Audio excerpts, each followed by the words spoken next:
नमस्कार, नाददीप्स किचनमध्ये आपले खूप खूप स्वागत। आजची आपली रेसिपी आहे उडीद मूग डाळ वडा। आपण उडीद डाळीचे वडे बनवतो, तसंच मूग डाळीचे भजे किंवा वडे बनवतो, पण आज आपण इथे साल्टांच्या डाळीचे उडीद मूग डाळीचे वडे बनवणार आहोत।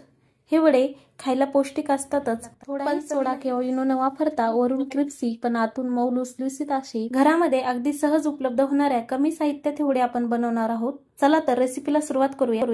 अशाच नवनवीन रेसिपी पाहण्यासाठी नाददीप्स किचनला सबस्क्राइब करा। उडद मूग डाळीचे वडे बनवताना इथे 1 वाटी, वजनी प्रमाणात म्हणाल तर 200 ग्राम उडद डाळ 2 पाण्याने स्वच्छ धुवून 6 ते 7 तास भिजत ठेवली होती। इथे मी साल असलेली उडीद मूग डाळ वापरलेली आहे। जेवढ्या प्रमाणात आपण उडीद डाळ घेतली तेवढ्याच प्रमाणात म्हणजे 200 ग्राम आपण इथे मूग डाळ घेतली आहे। मूग डाळ 4 ते 5 तास आपण भिजत ठेवली होती। तुम्ही म्हणाल की मूग आणि उडीद डाळ आपण सोबत का भिजायला घातल्या नाही?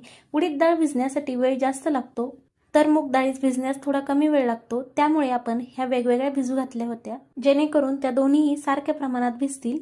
आता ह्या डाळी आपल्याला मिक्सरमधून बारीक करून घ्यायच्या। डाळी मिक्सरमधून बारीक करून घेताना डाळीतलं संपूर्ण पाणी निथळून घ्यायचं आणि त्यानंतरच डाळ मिक्सरमधून बारीक करून घ्यायची। असं केल्याने वडे बनवायला आपल्याला सोपे जातील। डाळीमधलं शक्य होईल तेवढं पाणी आपल्याला काढून घ्यायचंय।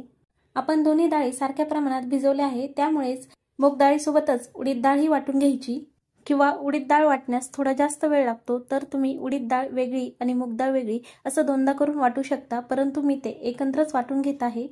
त्याचसोबत त्यामध्ये टाकत आहे 10-12 काळी मिरी, 8-10 लसण पाकळ्या। लसण पाकळ्याऐवजी जर तुम्हाला लसणाची पात मिळाली तर अजून छान, त्याची चव अजून छान लागेल। यासोबत 8-10 हिरव्या मिरच्या टाकूया आणि त्यामध्ये आपण कोथिंबीर टाकत आहोत। कोथिंबीर आपण नंतरही ऍड करणार आहोत, पण इथे कोथिंबीर वाटायला घातली तर त्याची चव अतिशय छान लागते, त्यामुळे आपण इथे कोथिंबीर घातली आहे। यामध्येच मी जिरे घालत आहे। यासोबत तुम्हाला जर आवडत असेल तर यामध्ये 5-6 कढीपत्त्याचे पानं घातले तरी चालेल। आता आपण हे रवाळ असं वाटून घेऊया। आपल्याला डाळ ही फार जाड किंवा फार बारीक वाटून घ्यायची नाहीये। डाळ आपण वाटून घेतली आहे, पाहू शकता तुम्ही इथे डाळ आपण रवाळ वाटली आहे। फार जाडी भरडी किंवा फारच चिकट अशी डाळ वाटायची नाही। जर तसं केलं तर वडे हे चिकट होतील आणि ते खाताना घशामध्ये अडकल्यासारखे वाटतील। मी तुम्हाला बोटाने चेक करून दाखवते, अशा प्रमाणात तुम्हाला डाळ वाटून घ्यायची आहे। परफेक्ट आपली डाळ वाटून तयार आहे। आता ही डाळ आपण एका मोठ्या भांड्यामध्ये काढून घेऊयात। याचप्रमाणे राहिलेली सगळी डाळ आपण वाटून घेऊयात। इथे आपली सगळी डाळ वाटून झाली आहे। यामध्ये आपण अर्धा चमचा हळद टाकत आहोत, 1 चमचा ओवा टाकूया। ओव्याने वडे पचायला सोपे जातात आणि ते पोटाला बाधत नाहीत। आता यामध्ये आपण टाकूया 1 चमचा धने पावडर, अगदी थोडासा चिमूटभर असा हिंग। हिंग उडीद डाळीच्या पदार्थामध्ये आवर्जून वापरायचा। यामध्ये आपण चवीनुसार मीठ टाकत आहोत। इथे मी 2 मोठे कांदे बारीक चॉप करून घेतलेले आहेत, ते यामध्ये टाकूया। जर तुम्हाला कांदा आवडत नसेल तर त्या जागी तुम्ही कोबी सुद्धा वापरू शकता। कोबी सुद्धा बारीक चॉप करून टाकायची। यामध्ये आता आपण 1 वाटी कोथिंबीर घालूया। कोथिंबीर तुमच्या आवडीप्रमाणे तुम्ही कमी जास्त टाकू शकता। आता हे सर्व जिन्नस आपण व्यवस्थित मिक्स करून घेऊ। वडे बनवताना इथे मी कुठल्याही प्रकारचा सोडा, बेकिंग पावडर किंवा विनोचा वापर केलेला नाहीये, तरीही आपले वडे तळल्यानंतर व्यवस्थित फुगतील, ते क्रिस्पी होतील आणि आतल्या बाजूने सॉफ्टही राहतील। बऱ्याचदा काय होतं, सांगितलेल्या सगळ्या स्टेपनुसार आपण वड्याचं बॅटर करून वडे तयार करायला घेतो, पण हातावर वडे बनवताना ते व्यवस्थित बनले जात नाही किंवा त्याला सोडताना त्याचा आकार बिघडतो। त्याचं कारण असं की डाळ आपण दळताना त्यामध्ये पाण्याचा ओलावा राहतो आणि त्यामुळे आपल्याला हातावर वडे थापता येत नाही, ते हाताला चिटकतात।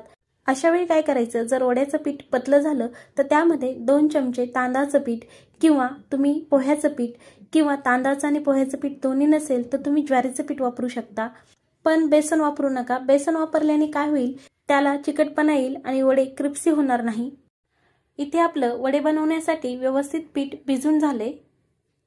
यावर आपण झाकण ठेवून 20-25 मिनिटं हे भिजत ठेवूया। आता इथे मी कढईमध्ये तेल गरम करायला ठेवलं आहे, सोबतच एका वाटीमध्ये पाणी घेतलं आहे आणि वड्याचं पीठ जे आपण भिजत ठेवलं होतं तेही घेतलं आहे। काय करायचं, वडे बनवताना आधी हाताला पाणी लावायचं। हाताला पाणी लावल्याने वडे हाताला चिटकणार नाही, पण जर पीठ आधीच पातळ झालं असेल तर हाताला पाणी लावायचं नाही। आता आपण वडे बनवूया। वडे बनवताना एक छोटासा पिठाचा गोळा हातावर घेऊन तो आपल्याला थापून घ्यायचा आहे।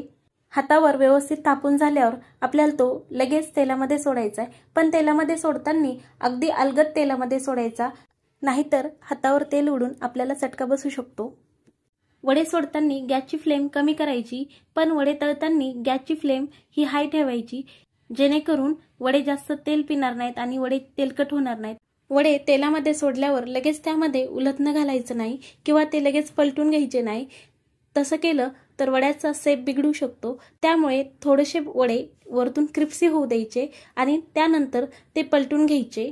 एक एक करून आपण सगळे वडे पलटून घेत आहोत। वड्यांना छान असा गोल्डन ब्राऊन रंग येईपर्यंत ते तळायचे। इथे आपले वडे तळून झालेले आहेत, मी हे ताटामध्ये काढून घेत आहे।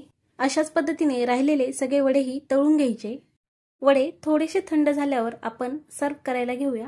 तसे हे वडे थंड किंवा गरम कशाही पद्धतीने खाल्ले तरी छान लागतात। दह्यासोबत किंवा खोबऱ्याच्या चटणीसोबत किंवा दही चटणीसोबत वडे फार उत्तम लागतात। तुम्ही ही रेसिपी नक्की करून पहा। रेसिपी आवडली तर कमेंट्स करून नक्की सांगा। पुन्हा भेटूया अशाच एका नवीन रेसिपी सोबत। धन्यवाद।